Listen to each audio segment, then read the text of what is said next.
After getting the invitation to sign a project worth $33 million, my son started packing his things to go to the airport. Quietly, I discovered that my daughter-in-law was hiding something in his suitcase. I took advantage of her stepping out and opened it. I froze. Silently, I put it back in the suitcase. Luke. Geopetri 30 feet later, the police arrived. I'm happy you're here. If you are watching this video, give it a like, subscribe to the channel, and tell me in the comments where you are listening to my story of revenge. I want to know how much time has passed. The aroma of fresh coffee spread throughout my small kitchen.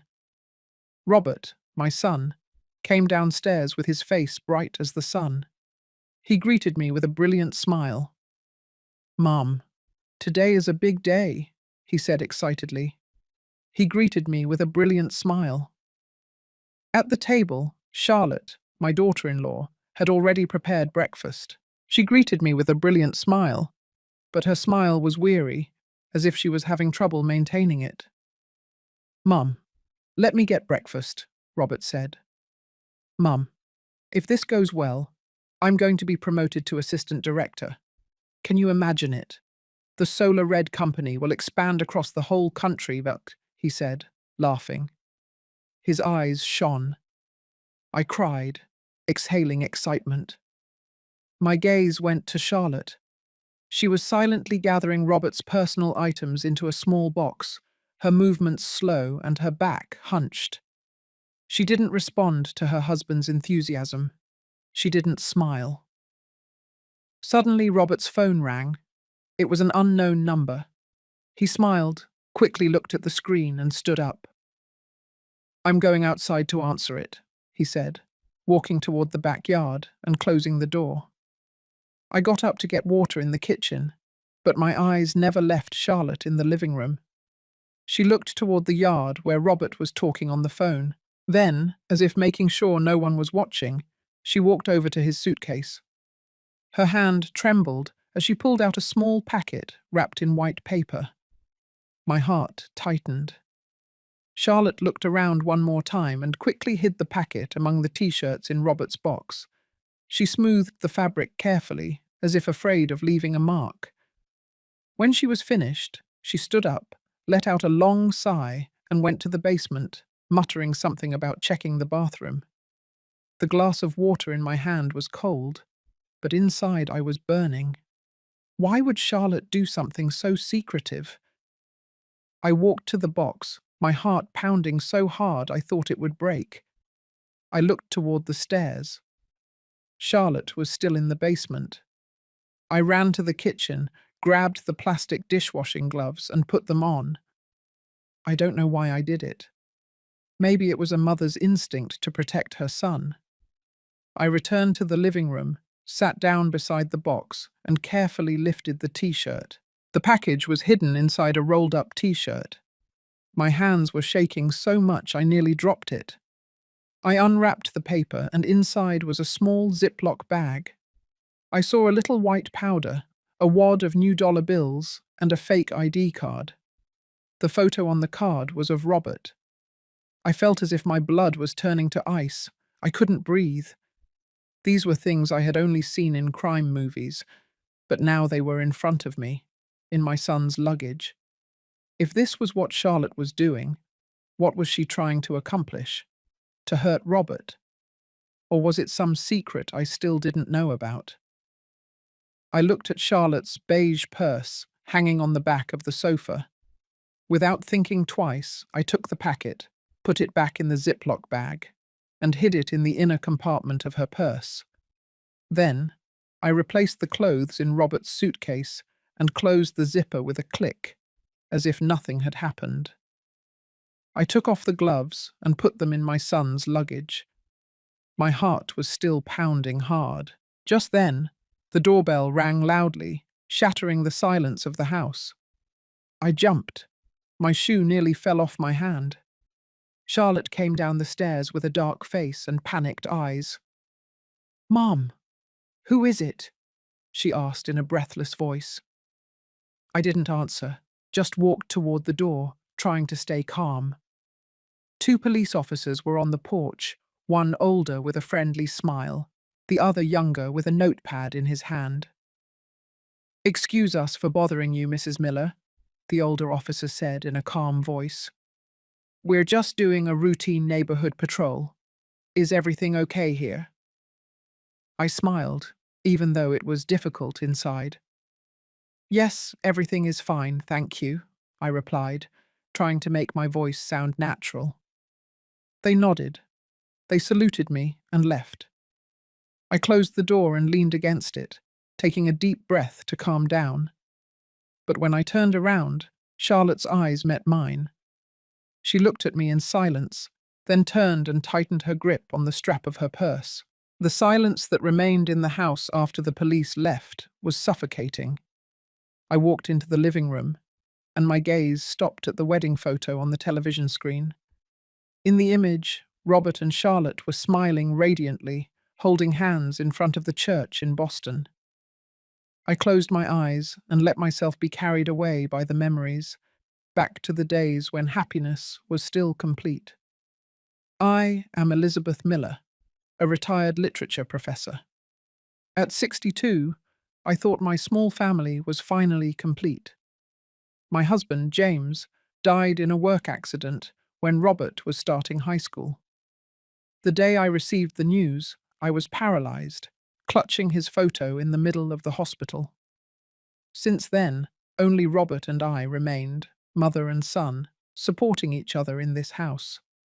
I worked tirelessly, teaching night classes and spending every dollar so he could go to college. He was smart, ambitious, and always my pride and joy. Every time he received an award, I would whisper to James's photo, "Look, my love, our son is incredible." I remember perfectly the day Robert introduced me to Charlotte. It was a clear fall afternoon. Robert walked in, holding the hand of a young woman with long, dark, bright, but shy eyes. "Mum, this is Charlotte," he said proudly. Charlotte looked down and greeted me with wide eyes. "Welcome, Mom," I said. "Mom," she said anxiously, correcting herself immediately. I laughed and hugged her. "Call me Mum. Good." From that moment on, I loved her. Not just because she was my daughter-in-law, not just because she made my son happy, but because her sincerity was evident in every gesture. Their wedding day was one of the most beautiful days of my life. The church in Boston was filled with golden light that streamed through the stained glass windows, creating reflections on the floor. Charlotte walked in a white gown embroidered with roses, more beautiful than any bride I had ever seen. Robert, elegant in his black suit, held her hand. When he put the ring on her, I couldn't hold back my tears. I took James's photo and whispered, "Look, my love, our son has grown up. He's found a good woman." Charlotte was wonderful. She had graduated with honors in business management, but after marrying, she decided to leave her job to dedicate herself to the home. Once I asked her, "Don't you regret leaving a good job?" She smiled and replied sweetly, "I want to spend time with Robert and you. Family is more important." I was touched, though I also felt a bit of fear. Would a young woman so capable truly be happy staying at home? Charlotte quickly adapted to our life. She learned to cook my favorite turkey and mashed potatoes, though the first time it was a bit salty. And Robert joked, "Do you want to raise Mum's blood pressure?" Charlotte pouted and apologized, but I just laughed. "It's okay. Next time I'll show you how to cook it better." Those quiet evenings were my treasure. The three of us would sit on the sofa, watching a comedy on TV. Robert would put his feet on the coffee table. Charlotte would rest her head on his shoulder, and I would point, laughing at every scene and then at some silent joke. Our laughter would fill the whole house. Once Charlotte asked me, "Mum, do you think I look like the main character in the movie?" I laughed and poked her cheek. "You are much funnier," Robert whispered, but loud enough for us to hear. We all laughed, and in that moment, I felt our family was finally complete. But everything started to change about a year after the wedding, when the first signs appeared. Robert began receiving strange calls and always went out to the balcony to answer them. I pretended to wash the dishes, but I paid attention. He spoke calmly and sometimes laughed, a laugh I hadn't heard in a long time when he spoke with Charlotte or me. "Yes, good. See you tonight," I heard him say in an animated tone, before quickly hanging up and returning to the house as if nothing had happened. I wanted to ask him, but every time I saw his eyes, I told myself, it must be work, nothing more. Then the late-night dinners began. The spaghetti Charlotte had prepared so carefully, the warm apple pie that had taken all afternoon to bake, would be getting cold on the table. Charlotte would sit there, her fork neatly placed beside her plate, looking at the door, waiting for Robert. Once I saw her wait until 9 o'clock in the evening without touching her food. "Eat first, don't hurt your stomach," I advised her in a gentle voice. She just bowed her head and smiled sadly. "I want to wait for him, Mom. Maybe he's busy." Robert changed, not only in his behavior but also in his appearance. He started taking better care of himself, buying expensive designer shirts, the ones he used to say were a waste of money. He changed his cologne, switching from the citrus scent that Charlotte liked to a strong, woody one, so penetrating it made me tear up every time he passed by. "Mum, the company is growing now. I have to look good," he explained when I asked him. I looked at Charlotte, who lowered her head and gripped the edge of the table in her hands. I felt something was happening. I knew it, but I said nothing. Charlotte tried to keep him by her side, even if it was just little things. She cut her hair, now short and framing her face, which made her look younger. "Mum, do you think I look good like this?" she asked me one morning with hope in her voice. "Very pretty, honey. I'm sure Robert will love it," I replied cheerfully. She also started cooking more elaborate dishes, like chicken in red wine, which she learned by watching the same video twice. But Robert didn't seem to notice. One night, Charlotte put on a new red dress, sat in front of the mirror, and asked her husband, "Do you like how I look?" Robert looked up from his phone and replied without interest, "It's okay." And then he went back to looking at the screen. Charlotte dropped her arms, and her smile faded. I was in the kitchen trying to wipe the table, but inside my soul ached. I wanted to say something, but I was afraid of making things worse. I began seeing her cry alone, not inside the house, but in the backyard, where she normally tended the plants. Once I saw her among the rose bushes with the cleaning rag in her hand, while sobbing under her breath. When she saw me, she quickly wiped her eyes and said with a forced smile, "Mum, dust got into my eyes." I didn't contradict her, just walked over and patted her on the back, but I knew she was crying because her heart was breaking. The night of their third wedding anniversary was the last straw. Charlotte had been preparing all day. She went to the store early to buy fresh flowers and took out the blue candles that she knew Robert loved.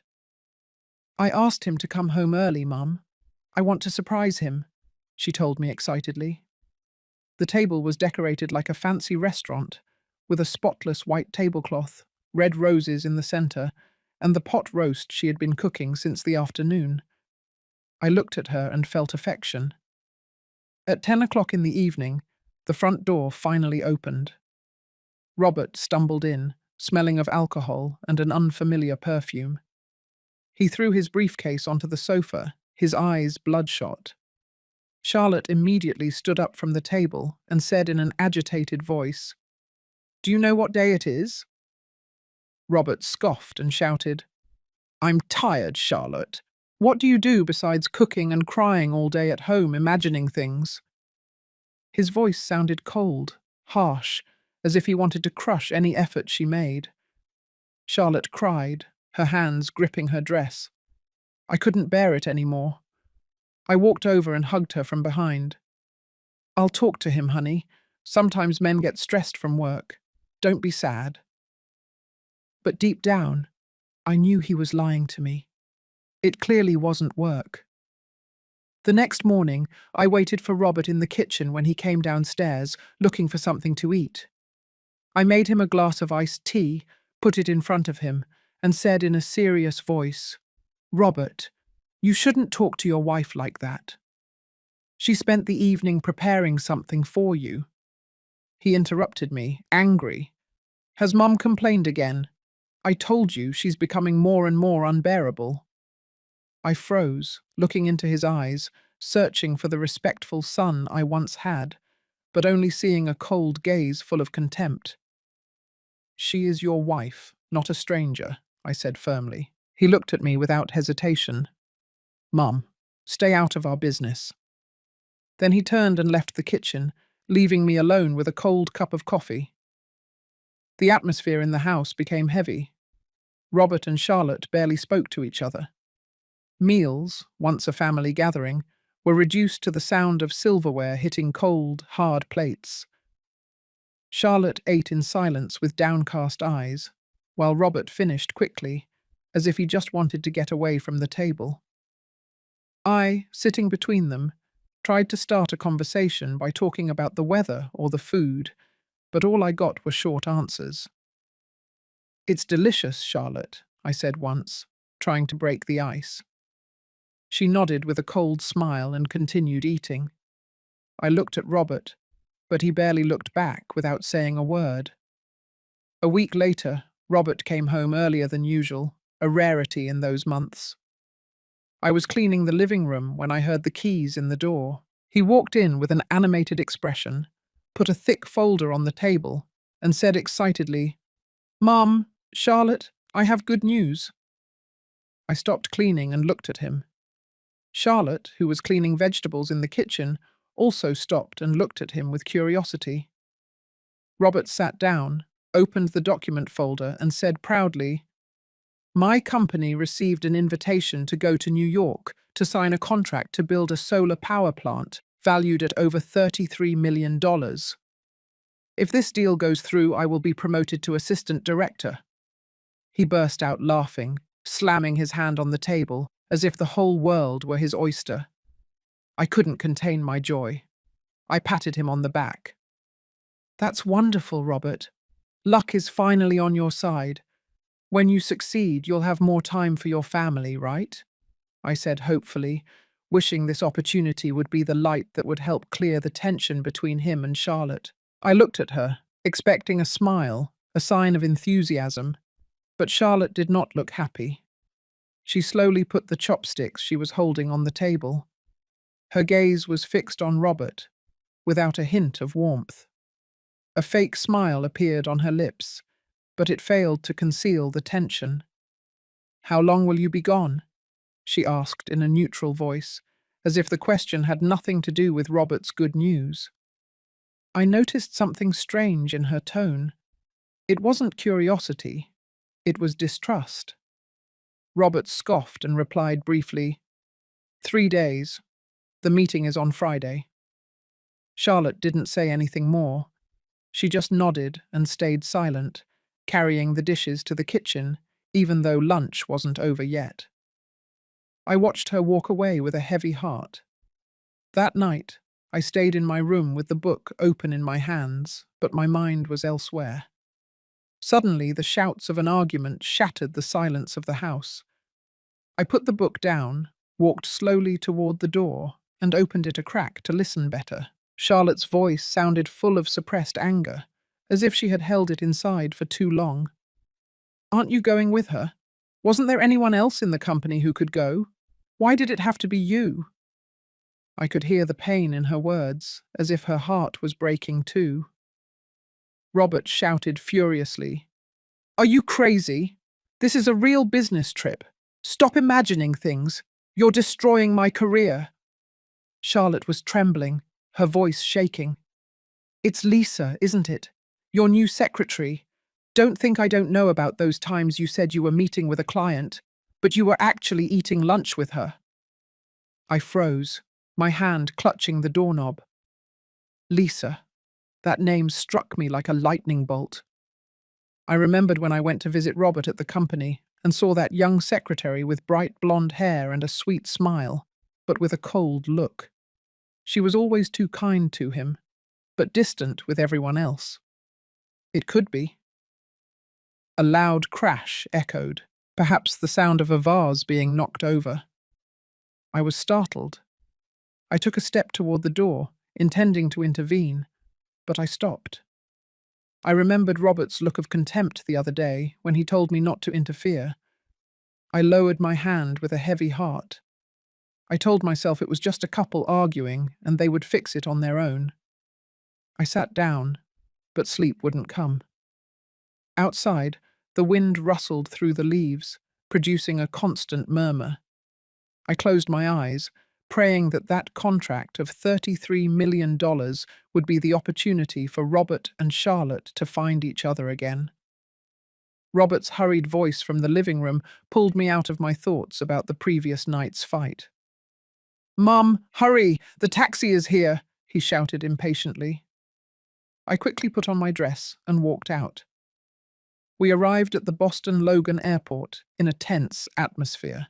Robert was checking his phone non-stop, muttering about the meetings in New York, completely oblivious to Charlotte's uncontrollable silence.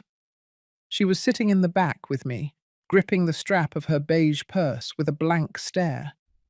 I looked at her, but she lowered her head, avoiding my eyes. The airport was crowded and noisy. Announcements over the loudspeakers mixed with the voices of passengers. Robert quickly checked his luggage and took his black duffel bag to the counter. The employee zipped it up, and the bag disappeared below the conveyor belt. I stood a few steps away, my heart racing. I looked at Charlotte and saw her staring at the bag, biting her lip until it turned white. I was worried because I thought the package was still inside or that she knew something. I didn't want to take her aside and ask her, but Robert returned and handed me a pass to the VIP lounge. "Mom and Charlotte, come and sit down. I'm going to buy a few things," he said in a calm voice before leaving. Charlotte and I went through security without saying a word. I tried to start a conversation. "Do you want me to buy you some water, honey?" She shook her head softly. "No, thank you, Mum." The silence between us became heavier and heavier. Suddenly, a cold, firm voice echoed throughout the airport. "Urgent news. Due to a security alert, all passengers are requested to remain in their seats. The security team will conduct an emergency search. We appreciate your cooperation." A murmur spread through the crowd. I felt my heart beating uncontrollably. I looked at Charlotte and saw she was standing up, clutching her purse so tightly that her knuckles turned white. Sweat broke out on her forehead, and her eyes showed pure terror. A team of police officers, along with 2 dogs with big, watchful eyes, entered the security area. Their barking amplified, making the atmosphere even more intense, more tense. Passengers were forced to separate, and I saw Robert, who had returned with a bottle of water in his hand. He was stopped by an officer. "Good afternoon. Please allow us to check your carry-on luggage," the police officer said in a calm but firm voice. Robert nodded, handing over his duffel bag with a calm expression. The officer opened it, checked the laptop, the documents, and then nodded, handing it back. "Thank you," he said before leaving. I sighed with relief, thinking that luckily Robert's bag had already gone through the main conveyor and no one was searching it. But then one of the dogs stopped right in front of Charlotte, sniffed the air, and began to bark loudly directly at her purse. All eyes in the area turned to us. I felt my blood run cold. I had moved the package to Charlotte's purse, but I never imagined it would lead to this moment. Charlotte took a step back, murmuring, "No, there's nothing there." but the panic in her eyes gave her away. The police officer approached with the dog in a serious tone. "Ma'am, please let me search your purse." Another officer stepped forward, gesturing for Charlotte to hand it over. Charlotte hesitated, slowly touching the purse as if trying to buy time. The officer opened the purse, took out a wallet, a pen, a key ring, and paused. She pulled out a packet wrapped in white paper. She opened it, revealing a sealed bag with white powder, dollar bills, and a fake ID. The people around me began to murmur. Some took out their phones to record or take pictures. Charlotte cried out in a heartbroken voice, shocked. "No, that's not mine. I don't know where it came from." But the police had already restrained her, and the metallic sound of handcuffs slowly echoed amidst the general silence. I froze, paralyzed, as a wave of guilt and fear engulfed me. Robert, a few steps away, was pale. His gaze flickered between the package in the officer's hands and Charlotte, who was being escorted away. He looked at me as if seeking an explanation, but I just lowered my head. Robert took out his phone, his voice trembling. "Hello? This is Robert Miller. I have to cancel my flight to New York. My family has an emergency." His voice cracked as if he himself didn't understand what was happening. I stood in the middle of the chaos, consumed by guilt and fear. The news of the arrest at the airport spread like wildfire. That same evening, news portals ran the story that the wife of a young director of Solar Red was arrested for the possession of illegal substances and falsified documents. Solar Red's stock plummeted overnight. The $33 million project that Robert had pinned all his hopes on was suspended by his investment partner. His office phone rang non-stop, but Robert didn't answer.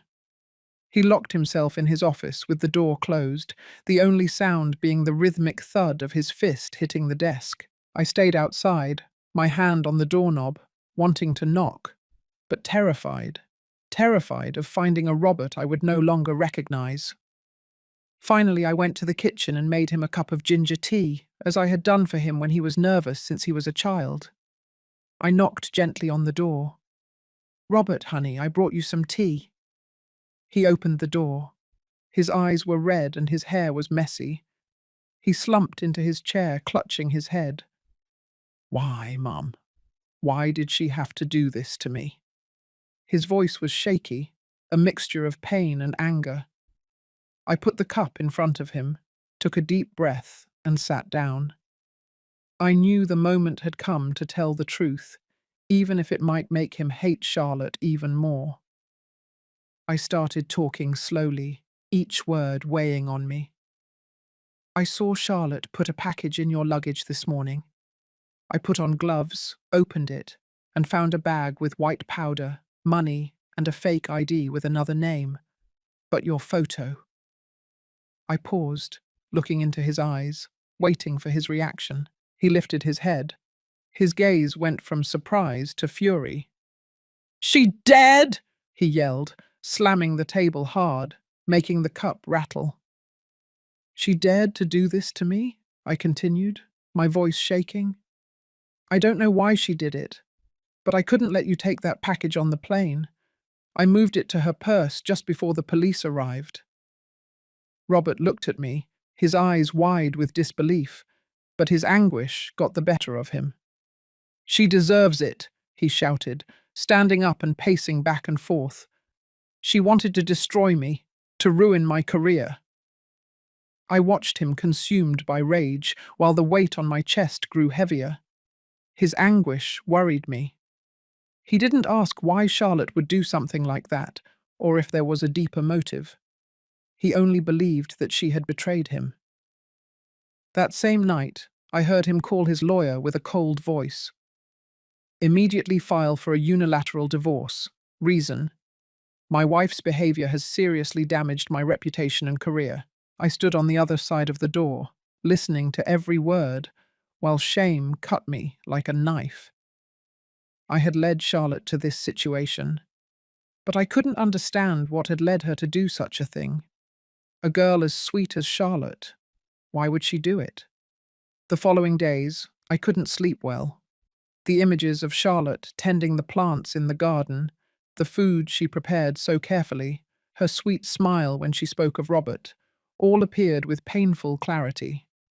A girl like that, how could she do something so terrible? I wondered if maybe I had been too impulsive in switching the packages. Was there something more behind this that I didn't know? My initial anger toward Charlotte began to turn into confusion. I decided I had to see her. I had to hear the truth from her own mouth. I went to the detention center on a grey morning with the sky covered in heavy clouds. I sat across from Charlotte, separated by a thick plastic screen. I barely recognized her. She was emaciated, with dark circles under her eyes, and her once bright hair, now dull and softly tied back. She looked at me without rancor, only with a hopelessness that broke my heart.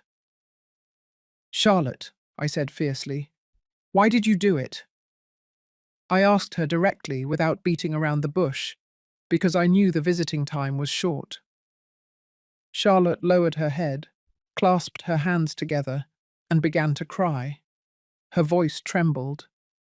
"Mum, I know he wasn't going to New York for work. He was going with that secretary, Lisa. I heard him when he booked 2 plane tickets, 2 adjoining rooms at the hotel." Sobs floated under her breath. "I just wanted to ruin that trip, for him to lose the contract and stay home. A friend told me that if I put some flour and fake documents in his carry-on, airport security would hold him for a couple of hours to investigate. I didn't know it was an illegal substance. I swear, Mum. I just wanted my husband to stay with me." I froze. Charlotte's words were like a knife breaking my heart. The stone of suffering inside me broke into 1,000 pieces. Then I understood that she was not the one who betrayed me first. The real cause of this tragedy was Robert, the son I had loved and protected all my life. I remembered his secret calls, the smell of someone else's perfume on his clothes, the times he came home late saying he had extra meetings. I chose not to believe those signs. I fooled myself into thinking everything was just for work. But now, with the truth in front of me, I felt as if I had lost my whole world. I looked at Charlotte and wanted to apologize, but my voice cracked. "Honey," I whispered, "I'm sorry." But she simply shook her head and smiled sadly. "Don't worry, Mum. I'll take responsibility for what I did." Her voice was frail, but firm. When the visit ended, I watched her walk away, escorted by the guards, and felt my soul being torn apart. The days of waiting until the trial felt endless. Robert didn't seem to worry about Charlotte at all.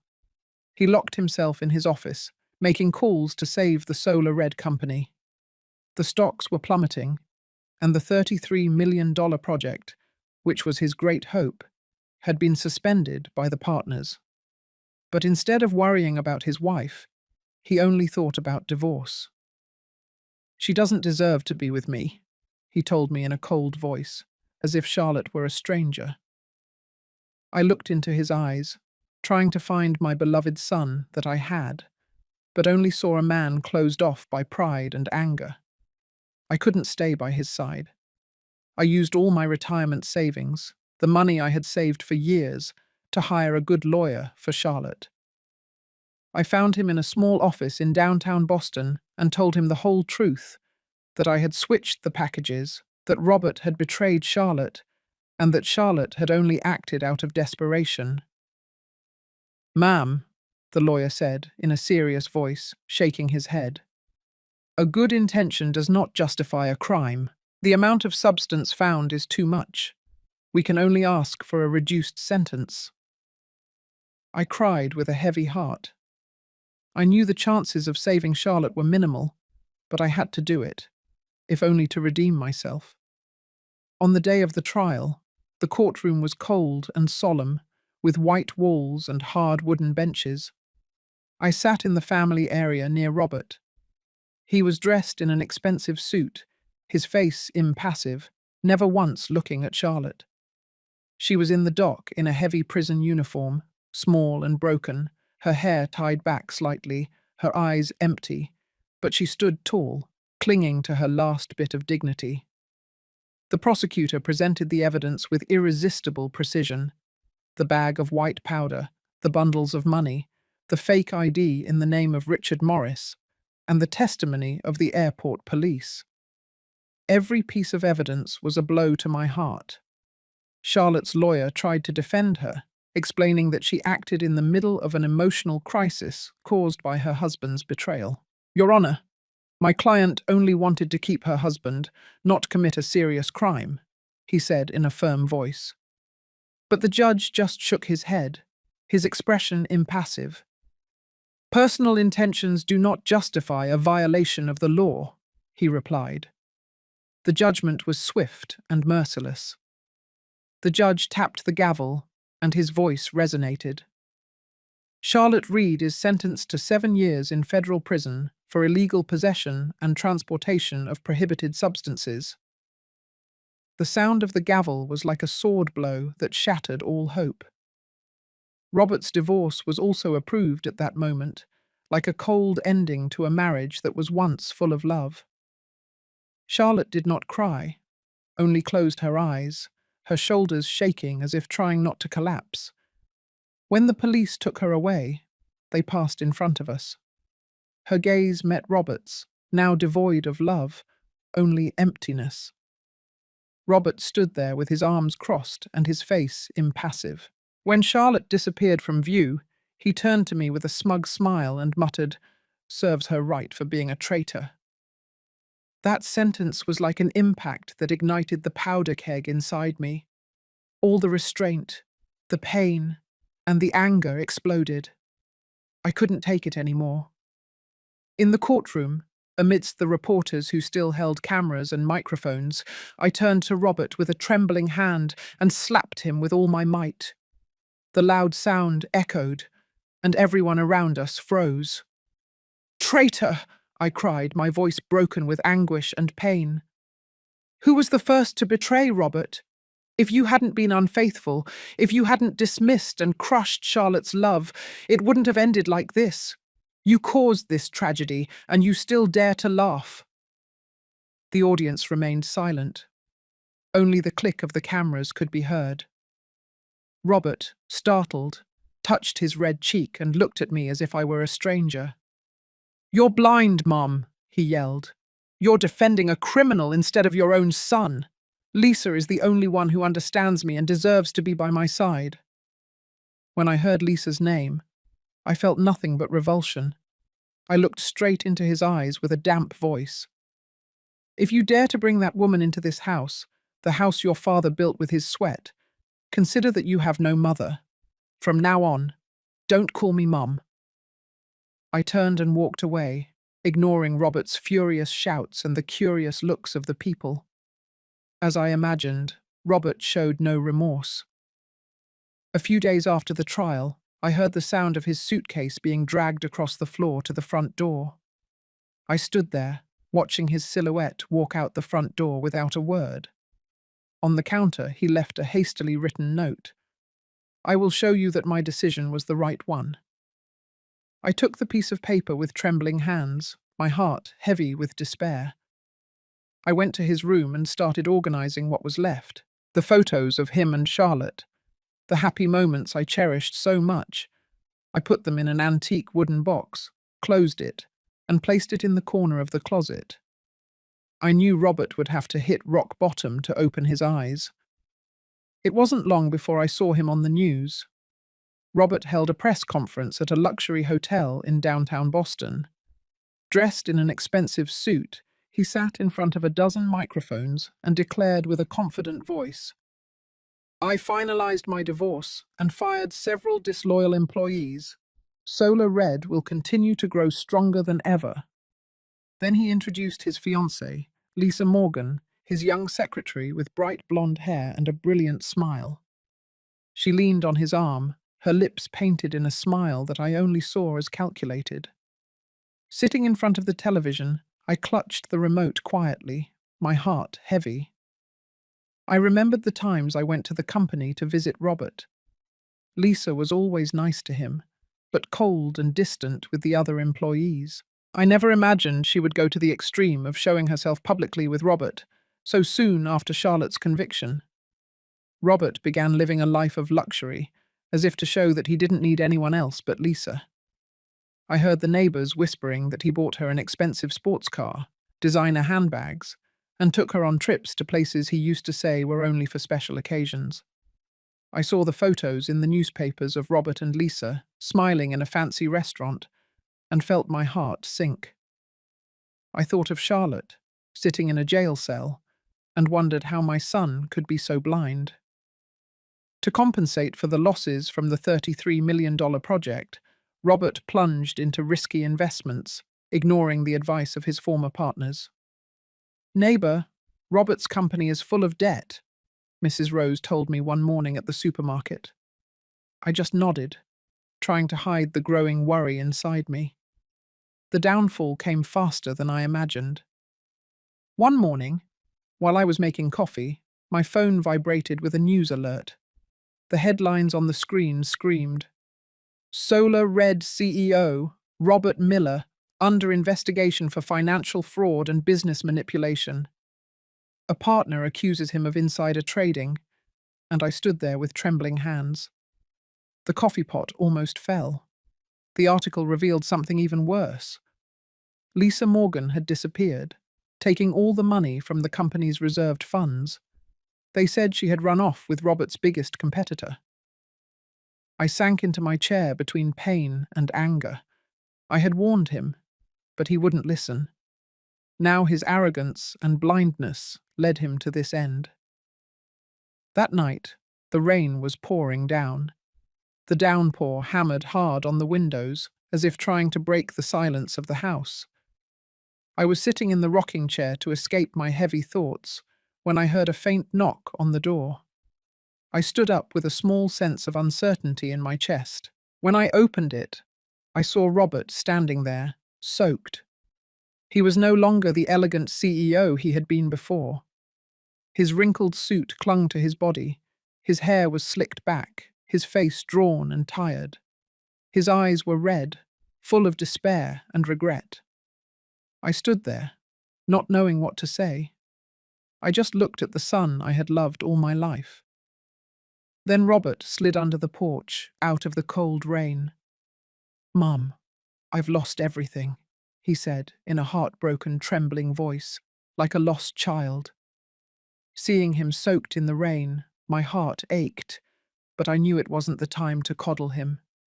I didn't rush out to hug him. I didn't comfort him as I had done when he was a child. I just opened the door wider and said in a calm but cold voice, "Come in. You'll catch a cold." Robert looked up with red eyes and stepped in silently. Water dripped from his clothes onto the polished floor, leaving long, dark trails. I went to the kitchen and prepared a cup of hot ginger tea, as I had done when Robert was having a hard time. The smell of ginger filled the space, but it didn't dispel the tension I felt inside.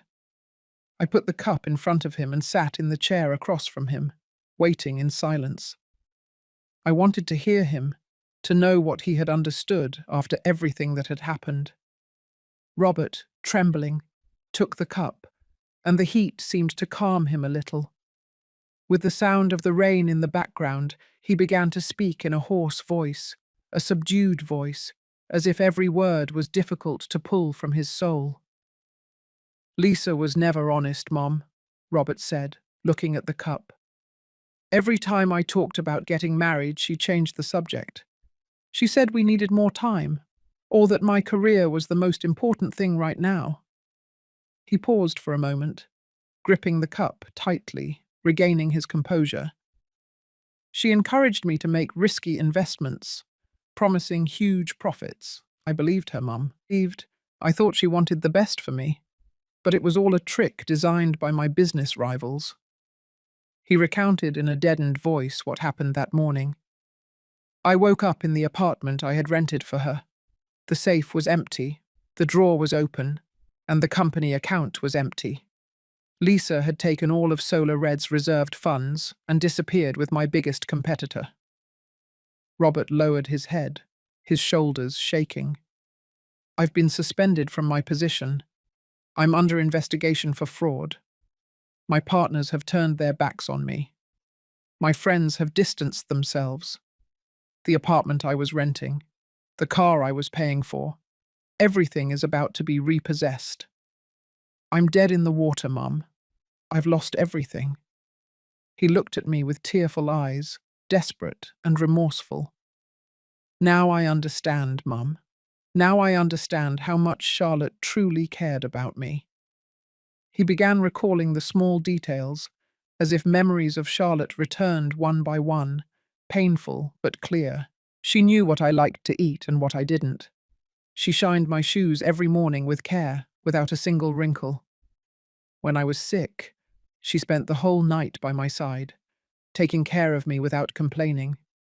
She always gave everything to the family. She was sweet. She never reproached me for anything. Robert rested his head on the table and began to cry like a child. And I treated her so badly, I doubted her. I scoffed at her love. I sent her to jail. I destroyed her life. I destroyed mine. His sobs filtered through the kitchen, mixing with the sound of the rain, like a sad, endless melody. I let him cry for a long time without interrupting him. When his crying subsided, I placed a gentle but firm hand on his back. I didn't comfort him with empty phrases. I didn't hug him as I had done when he was little. I looked him in the eyes and said in a calm but firm voice, "Tears solve nothing, Robert. You burned down your own house. Now you have to clean up the ashes." I paused, letting my words sink in. Take this as a life lesson for you to learn to be responsible for yourself and for others. Life doesn't let you grab the thread of experience too many times. I stood up, walked toward the window, and looked at the rain that continued to fall without ceasing. "Get up," I said firmly. "Start with what you still have, your health and this house. I don't promise it will be easy, but I'll be here when you really want to fix your mistakes." Robert looked up, his eyes still wet, but something different was visible in them. A small spark of hope, a cold light against the storm. He nodded without saying a word. He took the cup and took a sip as if trying to regain his strength. Many years have passed since that night of torrential rain. This house, which once saw the painful wounds of my family, is now slowly filling with light again. I heard that Charlotte had been paroled and released from federal prison early for good behavior. The day she got out, I went to greet her. I stood in front of the prison gate, with my heart pounding like a mother waiting for her daughter to return. When the iron gate opened, I saw Charlotte stepping out. She was no longer the innocent girl she had been before. She was thinner, her face more weathered, and her eyes bore the invisible scars of the difficult years. But when she saw me, a genuine smile touched her lips, as if she had found the warmth of family again. Charlotte came to my house that afternoon, not to see Robert, but to see me. She lowered her head, hugged me, and placed a small bag of tea in my hands. Her voice trembled when she said, "Thank you, Mum, for not abandoning me through all this."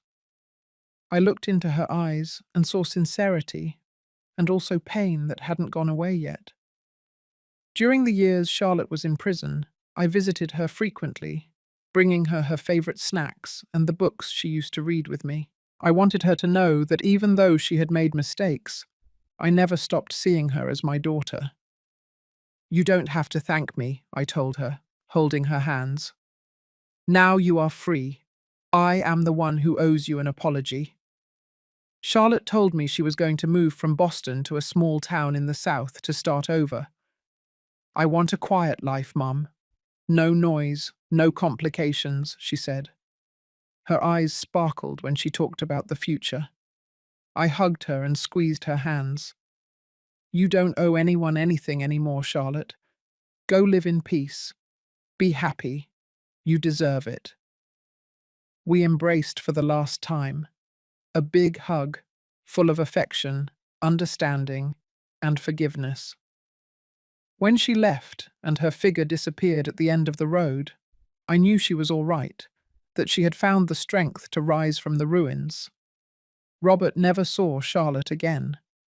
When I asked him, he just lowered his head and murmured, "I don't have the right, Mum." Since that rainy night, Robert has changed. He sold everything he had left, his apartment and his car on credit, to pay off his debts. He started from scratch as an ordinary employee in a small business. The expensive suits and the arrogant words no longer existed. Instead, I saw him tending the garden that his father, James, loved so much. He planted the trees, watered the flowers, fixed broken things around the house. Simple tasks that he had previously considered a waste of time. Every night he had dinner with me. We didn't talk much about the past, only about everyday things, the weather, the food, or some romantic movie on TV. In those moments, I saw the son I loved again, the one I remembered, although now he carried the scars of his mistakes. Once, while we were eating, Robert put down his fork, looked at me and said, "I've thought a lot about what you told me, Mum, about rising from the ashes. I'll try not to prove anything, but to truly live." I smiled and nodded with a warm heart. It was the first time in years I felt my son had truly matured. Over time, Robert and some friends opened a small, clean energy consulting company. It wasn't as large or as ambitious as Solar Red, but every step was firm. He often told me about his new projects with excitement, but without arrogance. "Mum, I'm going to do things right this time," he once said when he showed me a small but significant contract. I looked at him and saw that light in his eyes again, not the light of blind ambition, but of someone finding his way. Early this morning, I made a cup of coffee and walked out onto the porch to look at the fresh, watered garden after a rainy night. The sun was already starting to rise, and the drops on the leaves shone like diamonds. I saw Robert in a corner of the garden, focused on planting some rose bushes, his old t-shirt stained with dirt. I took a sip of coffee and felt at peace, light in my soul, as if all the nightmares dissolved with the rain. I thought about the long road. I once thought that putting that package in Charlotte's purse was a way to protect Robert, an act of revenge, because I thought she had betrayed him. But then I understood that that act of vengeance almost destroyed everything. Vengeance only brings more harm, I thought, as I watched Robert smile next to a fresh rose. Only forgiveness. Forgiveness for the mistakes of others and forgiveness for our own darkness can bring true peace to the soul. The story you have just heard has changed names and places to protect the identities of the people involved. We tell it not to judge, but with the hope that someone will listen and reflect. How many mothers suffer in silence in their own homes? I really wonder, if you were in my place, what would you do? Would you choose to remain silent to maintain peace, or would you dare to face everything to reclaim your voice? I want to know your opinion because every story can be a lamp that illuminates another's path. May God always bless us, and I am sure that the heart will lead us to better days. Now, at the end of the screen, I'll leave you with two of the most loved stories on the channel. I'm sure they will surprise you. Thank you for staying with me until this point.